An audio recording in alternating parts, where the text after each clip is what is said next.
Talking about Thailand, are there any areas in particular that you think we can improve our relations on? Well, there are a couple that we're working very hard on together. As I mentioned in the beginning of the interview, the trafficking issue is one that I personally am committed to. In 1996, I went to the north of Thailand and visited some of the shelters that had taken young girls in. And I met a young girl, only 12 years old, who had been sold by her family. And it wasn't clear whether the family knew what her destiny would be or whether they were told a different story, but she was sold. And she ended up, unfortunately, in basically the brothels. And when she got sick with HIV/AIDS, they threw her out. And she made her way back home, but her family would not take her in. And so I met her when she was dying in one of the centers that had been set up for children in her condition. And so that's a very personal experience. And I know that Thailand's making a lot of efforts to try to end that scourge of human trafficking. And we want to work with you and do what we can to accelerate those efforts. I think the research work that our doctors and scientists are doing on diseases is especially important, not only on HIV/AIDS, but other diseases where the facilities and the reputation of your institutions and your researchers is so high, and we have a great partnership there. So I think that there's a lot of positive work for the future. We're grateful that we have a wonderful relationship with our military in Thailand. Because we want to be ready for disaster assistance and any other crisis that might occur. So across the board, we feel positive, and I want the Thai people to know how positive we feel. I don't want anyone thinking that under our new administration we are taking Thailand for granted. That's why I'm here with a very strong message of our appreciation for our partnership and friendship. There's a question. The audience has some questions too, as you listen to the Secretary.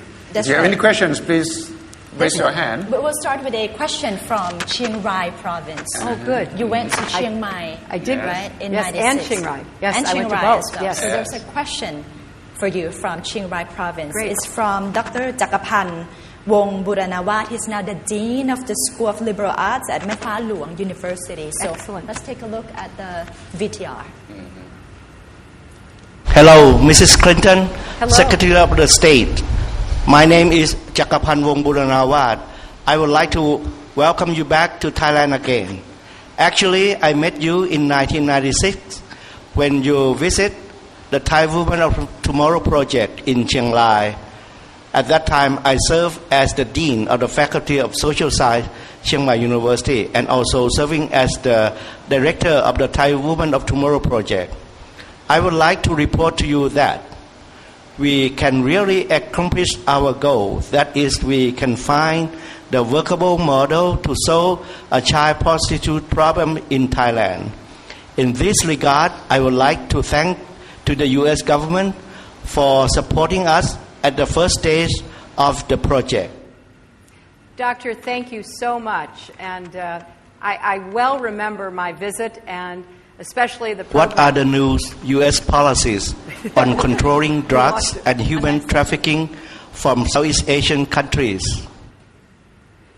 Did you get the question? What was the question? Doctor, I think we got the question. We lost you in the middle of your question. But I know that your dedication to this issue, particularly saving children from childhood prostitution, is very sincere and well known, and I well remember my visit with you and to the project that you showed and explained to me. And I think that Thailand has made a lot of changes.